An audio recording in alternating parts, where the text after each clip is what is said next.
다 함께 사도신경으로 우리의 신앙을 고백하겠습니다. 나는 전능하신 아버지 하나님, 천지의 창조주를 믿습니다. 나는 그의 유일하신 아들 우리 주 예수 그리스도를 믿습니다. 그는 성령으로 잉태되어 동정녀 마리아에게서 나시고 본디오 빌라도에게 고난을 받아 십자가에 못 박혀 죽으시고 장사된 지 사흘 만에 죽은 자 가운데서 다시 살아나셨으며 하늘에 오르시어 전능하신 아버지 하나님 우편에 앉아 계시다가 거기로부터 살아있는 자와 죽은 자를 심판하러 오십니다. 나는 성령을 믿으며 거룩한 공교회와 성도의 교제와 죄를 용서받는 것과 몸의 부활과 영생을 믿습니다. 아멘. 찬송가 184장 함께 찬양하겠습니다. 184장 함께 찬양하겠습니다. 불길 같은 주 성령 간구하는 우리에게 지금 강림하셔서 영광 보여주소서. 성령이여 임하사 우리 영의 소원을 만족하게 하소서. 기다리는 우리에게 불로 충만하게 하소서. 주의 제단 불의에 우리 몸과 영혼과 우리 가진 모든 것 지금 바치옵니다. 성령이여 임하사 우리 영의 소원을 만족하게 하소서. 기다리는 우리에게 불로 충만하게 하소서. 모든 것 다 바치고 비고 빈 내 마음에 성령 충만하도록 주여 채워주소서.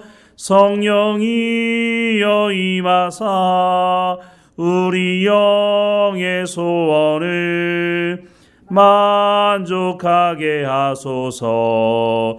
기다리는 우리에게 불로 충만하게 하소서. 구속하신 주께서 약속하신 성령을 믿고 간구하오니 지금 내려주소서. 성령이여 임하사 우리 영의 소원을 만족하게 하소서. 기다리는 우리에게 불로 충만하게 하소서. 아멘.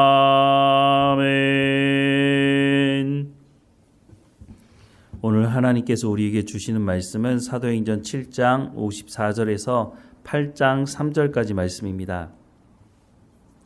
사도행전 7장 54절에서 8장 3절까지 말씀 우리 함께 읽겠습니다. 그들이 이 말을 듣고 마음에 찔려 그를 향하여 이를 갈거늘 스데반이 성령 충만하여 하늘을 우러러 주목하여 하나님의 영광과 및 예수께서 하나님 우편에 서신 것을 보고 말하되 보라 하늘이 열리고 인자가 하나님 우편에 서신 것을 보라 한데 그들이 큰 소리를 지르며 귀를 막고 일제히 그에게 달려들어 성 밖으로 내치고 돌로 칠세 증인들이 옷을 벗어 사울이라 하는 청년의 발 앞에 두니라. 그들이 돌로 스데반을 치니 스데반이 부르짖어 이르되 주 예수여 내 영혼을 받으시옵소서 하고 무릎을 꿇고 크게 불러 이르되 주여 이 죄를 그들에게 돌리지 마옵소서. 이 말을 하고 자니라. 사울은 그가 죽임 당함을 마땅히 여기더라. 그날에 예루살렘에 있는 교회에 큰 박해가 있어 사도 외에는 다 유대와 사마리아 모든 땅으로 흩어지니라. 경건한 사람들이 스데반을 장사하고 위하여 크게 울더라.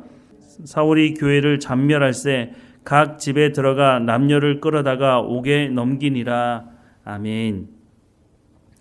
스데반을 잡아온 사람들 앞에서 말씀을 전했던 그 내용은 이미 구약 성경에 기록된 말씀이었고, 거짓을 말한 것이 아니라 또 새로운 것을 말한 것도 아니고 그들이 이미 알고 있는 말씀을 전한 것이었습니다. 이미 역사 속에서 경험했던 그 내용을 말한 것뿐이었습니다. 이 스데반이 하나님의 말씀을 전할 때에 사도행전 6장 10절에서 13절 말씀에 보면, 스데반이 지혜와 성령으로 말함을 그들이 능히 당하지 못하여 사람들을 매수하여 말하게 하되, 이 사람이 모세와 하나님을 모독하는 말을 하는 것을 우리가 들었노라 하게 하고, 백성과 장로와 서기관들을 충동시켜 와서 잡아가지고 공회에 이르러 거짓 증인들을 세우니 이르되, 이 사람이 이 거룩한 곳과 율법을 거슬러 말하기를 마지 아니하는도다 라고 말씀하고 있습니다. 그런데 앞서 말씀을 드렸지만 스데반은 없는 이야기를 한 것이 아닙니다. 이미 이스라엘 백성들이 잘 알고 있는 그 말씀을 전한 것입니다. 무엇이 잘못됐습니까? 그런데 이 말을 듣고 54절 말씀해 보니까 그들이 이 말을 듣고 마음에 찔려 그를 향하여 이를 갈거늘 이라고 말씀합니다. 세번역 성경으로 이 부분을 읽으면 그들은 이 말을 듣고 격분해서 스데반에게 이를 갈았다라고 말씀하고 있습니다. 스데반이 전한 이 하나님의 말씀을 듣고 격분할 일입니까? 이들이 그렇게 살아온 삶에 대해서 되돌아보면서, 야, 우리가 그렇게 했지, 우리가 하나님의 말씀을 듣지 않고 불순종하는 역사를 가지고 있지, 그렇게 말을 들어야 하는데 이 사람들은 이 말을 듣고 격분했다라고 말씀을 하고 있습니다. 그리고 스데반이 말하는 그 마지막 말에 아마 격분한 것으로 보여지는데요. 사도행전 7장 51절부터 53절 말씀에 보면, 목이 곧고 마음과 귀에 할례를 받지 못한 사람들아, 너희도 너희 조상과 같이 항상 성령을 거스리는도다. 너희 조상들이 선지자들 중에 누구를 박해하지 아니하였느냐? 의인이 오시리라 예고한 자들을 그들이 죽였고, 이제 너희는 그 의인을 잡아준 자요 살인한 자가 되나니 너희는 천사가 전한 율법을 받고도 지키지 아니하였도다 하니라 라고 하는 이 말씀을 듣고 흥분해서 스데반을 돌로 쳐 죽이는 일이 벌어진 것으로 보입니다. 죄가 있는 사람에게 당신은 죄인입니다 라고 말하고 회개하고 돌이키라고 말할 때에 그 말을 듣고 내가 죄인입니다, 나를 용서해 달라고 주님 앞에 나와 회개하는 사람들이 있는가 반면에 무슨 말이냐고, 내가 무슨 죄인이냐고 격분하는 사람이 있죠. 스데반이 전한 이 하나님의 말씀을 듣고 하나님 앞에 회개하고 돌이키는 것이 아니라 이 사람들은 격분하고 화가 나서 스데반을 돌로 쳐 죽이는 일이 벌어지게 된 것입니다. 하나님의 말씀을 전하는 스데반과 하나님의 말씀을 듣고 순종해야 하는 이스라엘 백성들, 너무 대조적인 모습이 아닙니까? 오늘 본문 55절 이하의 말씀에 보면, 스데반이 성령 충만하여 하늘을 우러러 주목하여 하나님의 영광과 및 예수께서 하나님 우편에 서신 것을 보고 말하되, 보라, 하늘이 열리고 인자가 하나님 우편에 서신 것을 보노라 한데, 그들이 큰 소리를 지르며 귀를 막고 일제히 그에게 달려들어 성 밖으로 내치고 돌로 칠세, 증인들이 옷을 벗어 사울이라 하는 청년의 발 앞에 두니라. 그들이 돌로 스데반을 치니 스데반이 부르짖어 이르되, 주 예수여 내 영혼을 받으시옵소서 하고 무릎을 꿇고 크게 불러 이르되, 주여 이 죄를 그들에게 돌리지 마옵소서, 이 말을 하고 자니라 라고 말씀을 하고 있습니다. 스데반의 모습과 스데반을 돌로 쳐 죽이는 사람들의 모습이 너무너무 대조적인 모습을 보고 있습니다. 이들은 목이 곧은 백성이고 하나님의 은혜를 거부하고 탐욕을 쫓아 우상을 섬기는 그런 사람들이었습니다. 그 사람들에게 회개하고 돌이키라고, 예수 그리스도가 당신들에게 구원을 허락해 주실 것이라고 사실 말씀하는 이 말씀을 이 사람들은 거부하고 있는 것입니다. 메시아가 왔음에도 불구하고 구약에 대한 말씀을 제대로 조금이라도 알고 있었다면 예수님을 십자가에 못 박아 죽이는 일은 범하지 않았을 것입니다. 그런데 이 사람들은 예수님을 십자가에 못 박아 죽였습니다. 그리고 그 예수님이 부활했고 그 예수님의 부활을 증언하는 제자들을 잡아다가 협박하고, 협박이 통하지 않으니까 채찍질하고, 채찍질하는 것도 통하지 않으니까 이제는 한 열심 있는 사람을 잡아 죽이려고, 그래서 그것을 통해서 입을 막으려고 했던 모습을 우리가 성경을 통해서 보게 되는 것이죠. 이들이 사용했던 방법은 예수님을 십자가에 못 박아 죽였던 방법과 똑같은 방법을 사용했습니다. 거짓 증인을 세우는 것입니다.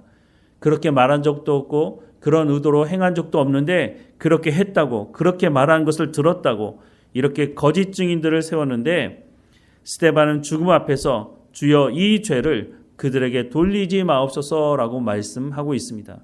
예수님도 십자가 위에서 이렇게 말씀하지 않으셨습니까? 이 과정에서 등장하는 한 사람이 있는데 사울이라고 하는 사람입니다. 58절 말씀에 보면 성 밖으로 내치고 돌로 칠세 증인들이 옷을 벗어 사울이라 하는 청년의 발 앞에 두었다라고 말씀합니다. 증인들이 옷을 벗어 사울 앞에 두었다라고 하는 이 말은 사울이 스데반이 돌에 맞아 죽어도 된다고 하는 증인을 섰다고 하는 것을 의미하는 것입니다. 사도행전 26장 10절 말씀에 보면 예루살렘에서 이런 일을 행하여 대제사장들에게서 권한을 받아가지고 많은 성도를 옥에 가두며 또 죽일 때에 내가 찬송 투표를 하였다라고 사울이 말하고 있습니다. 사울이 바울이 된 이후에 자신에 대한 간증을 할 때 말한 것이죠. 죽일 때에 내가 찬송 투표를 하였다라고 하는 것이 바로 증인의 옷을 맡아두었다고 하는 그 말을 의미하는 것이죠. 사울은 이 이후에도 예수 믿는 사람들을 잡아 가두는 일에 가장 앞장섰던 사람이었습니다. 사도행전 8장 1절에 보면 사울은 그가 죽임 당함을 마땅히 여기더라 라고 말씀합니다. 사울은 그 당시에 공문서까지 받아들고 예수 믿는 사람을 잡으려고 다메섹까지 갔던 사람이었다고 하는 것을 성경은 말씀해 주고 있습니다. 사울은 당시에 그것이 맞다고 생각했습니다. 스데반은 돌에 맞아 죽어도 마땅하다고 생각했습니다. 왜냐하면 그 당시 유대주의자들은 예수가 우리를 살리는 것이 아니라 율법이 우리를 살리는 것이다 라고 하는 생각을 가지고 있었던 사람들이었습니다. 무엇보다 사울은 가말리엘이라고 하는 당시 최고의 율법학자 밑에서 공부하던 사람이었습니다. 바벨론 포로 이후에 하나님 말씀을 듣지 않아서, 우리가 하나님 말씀대로 순종하지 않아서 우리가 이렇게 망하게 됐다고 하는 것을 알게 된 사람들이 회당 교육을 시작했고 율법을 철저하게 지켜야 된다고 생각을 하면서 나중에는 이 생각이 발전하고 발전해서 하나님 우편에 앉아 있는 것이 율법이라고 생각을 하고 그 율법이 우리를 살려줄 것이라고 생각하는 그런 곳까지 나가게 되었다고 하는 것입니다. 그러니 예수를 메시아라고 인정할 수 없는 것이죠. 이렇게 굳어진 생각이 바뀌는 것이 쉽지 않았습니다. 오죽하면 스데반을 죽이는 것을 마땅하게 생각을 했겠습니까? 오늘 우리가 살아가는 이 시대도 마찬가지라고 생각이 듭니다. 우리는 하나님의 말씀을 제대로 알고 제대로 깨닫고 제대로 행하고 있습니까? 잘못된 종교의식, 잘못된 전통이 하나님의 말씀이라고 당시 유대주의자들, 무엇보다 사울이 율법이 우리를 살려줄 거라고 생각하고 스데반을 잡아 죽였던 것처럼 오늘 우리도 하나님의 말씀을 제대로 깨닫지 못하게 되면 이런 자리에 쓸 수가 있다고 하는 것입니다. 예수님이 이 땅에 오셔서 어떤 말씀을 전하셨습니까? 구약에 이미 기록된 하나님의 말씀을 전하시지 않았습니까? 그런데 예수님의 말씀을 들었던 사람들은 신기하다, 놀랍다라는 반응을 보였습니다. 구약에 이미 기록된 하나님의 말씀의 의미가 무엇인지 예수님은 전했을 뿐인데 당시 종교 기독권자들, 하나님의 말씀을 제대로 전해야 되는 사람들이 하나님의 말씀을 제대로 전하지 않고 장로의 유전이라는 것을 만들어 놓고 그것을 지키는 것이 하나님의 말씀을 지키는 것이라고, 무엇보다 하나님의 말씀을 곡해해서 잘못 전함으로 말미암아 메시아가 이 땅에 오셨음에도 불구하고 그 메시아를 제대로 알아차리지도 못하게 하나님의 말씀을 잘못 전해서 결국은 예수님을 십자가에 못 박아 죽이는 일이 벌어지고 만 것입니다. 오늘 이 시대도 마찬가지입니다. 우리가 하나님의 말씀을 제대로 알지 못하면 똑같은 자리에 똑같은 잘못된 일을 우리도 행할 수 있다고 하는 것을 기억해야 할 것입니다. 교회가 무엇입니까? 성경에서 말씀하는 그 교회에 대해서 우리가 알아야 합니다. 그리스도인들은 어떻게 살아가야 합니까? 성경에 이미 다 말씀하고 있는데 우리는 잘못된 생각을 가지고 있는 경우가 흔한 것을 보게 됩니다. 기도는 어떻게 해야 됩니까? 성경이 이미 다 말씀해주고 있습니다. 그런데 내 습관을 쫓아서 기도하는 사람들이 있습니다. 성경을 볼 때 기도에 대해서 정확하게 말씀하고 있음에도 불구하고 내가 기도하고 싶은 대로 하나님 앞에 기도하는 모습을 보게 됩니다. 성경으로 돌아가야 합니다. 하나님께서 말씀하신 그 말씀의 의미가 무엇인지를 우리가 제대로 알아야 우리가 제대로 된 신앙의 삶을 살아갈 수 있다고 하는 것을 오늘 본문을 통해서도 다시 한번 확인하게 되는 것입니다. 바울이 되기 전에 하나님의 말씀을 열심으로 쫓았던 사람이었습니다. 그런데 그 잘못된 하나님의 말씀을 알고 난 이후에 예수 믿는 사람들을 잡아 죽이는 것이 마땅하다고 생각을 하는 지경까지 이르게 되었다고 하는 것을 말씀해주고 있다고 하는 것입니다. 오늘 우리는 성경의 말씀을 들고 내가 읽을 수 있는 시대를 살아가고 있습니다. 그럼에도 불구하고 우리가 하나님의 말씀을 제대로 알지 못하고 있다면 잘못된 선택과 잘못된 열매를 맺을 수가 있다고 하는 것입니다. 우리가 하나님의 말씀에 귀를 기울이고 성령의 충만한 가운데 하나님의 말씀을 제대로 깨닫고 행하는 우리의 삶이 되기를 주님의 이름으로 축원합니다. 기도하겠습니다. 사랑하는 하나님, 우리가 하나님의 말씀을 볼 때 제대로 깨닫고 제대로 행하는 삶을 살아갈 수 있도록 우리 가운데 성령의 충만함을 허락해 주옵소서. 잘못된 결정과 잘못된 열매를 맺어놓고 그것이 합당하다고 말하지 않도록 바울이 되기 전에 사울이 예수님을 만나기 전에 율법이 살려주는 것이라고 예수가 우리를 살려주는 것이 아니라 율법이 우리를 살려주는 것이라고 굳건히 믿고 스데반이 돌에 맞아 죽는 것도 마땅하다고 여겼던 그 사울이 예수님을 만나고 난 이후에 완전히 변화된 삶을 살아갔던 것처럼 오늘 우리도 하나님의 말씀 앞에 깨어있게 하시고 잘못된 길을 가며 이것이 합당한 길이라고 말하지 않게 하시고 하나님의 말씀에 합당한 삶을 살아갈 수 있도록 하나님의 말씀에 귀를 기울이게 하시고 우리 마음에 새기고 그 말씀을 하나님의 말씀을 온전히 이루어내는 우리의 삶이 될 수 있도록 은혜를 허락해 주옵소서. 복음 전하기 어려운 이 시대라고 말하지만 우리가 더 깨어서 하나님의 말씀을 온전히 붙들고 하나님의 언약의 말씀을 붙들고 살아가는 삶의 열매를 통해서 담대하게 복음을 증거하고 오늘 이 시대에 복음을 들어야 되는 사람들, 하나님 앞에 나와야 하는 사람들을 우리가 하나님께 이끌어올 수 있도록 사람 낚는 어부로서의 역할을 감당할 수 있도록 우리의 삶을 주관하시고 인도해 주옵소서. 어느 곳에 있든지 깨어있도록 하나님과 동행하게 하시고 성령의 열매를 통해 하나님의 영광을 드러내는 우리의 삶이 될 수 있도록 인도해 주옵소서. 우리에게 맡겨진 모든 일에 충성을 다할 수 있도록 건강함과 지혜와 명철을 허락해 주옵소서. 우리의 자녀들 어느 곳에 있든지 하나님과 동행하게 하시고 하나님의 말씀 앞에 깨어있게 하셔서 하나님 앞에 칭찬 듣는 하나님의 기쁨이 되는 삶을 살아갈 수 있도록 하나님 인도해 주옵소서. 늘 우리와 함께 하시는 하나님께 감사드리고 예수님의 이름으로 기도드립니다. 아멘. 하늘에 계신 우리 아버지, 아버지의 이름을 거룩하게 하시며 아버지의 나라가 오게 하시며 아버지의 뜻이 하늘에서와 같이 땅에서도 이루어지게 하소서. 오늘 우리에게 일용할 양식을 주시고 우리가 우리에게 잘못한 사람을 용서하여 준 것 같이 우리 죄를 용서하여 주시고 우리를 시험에 빠지지 않게 하시고 악에서 구하소서. 나라와 권능과 영광이 영원히 아버지의 것입니다. 아멘.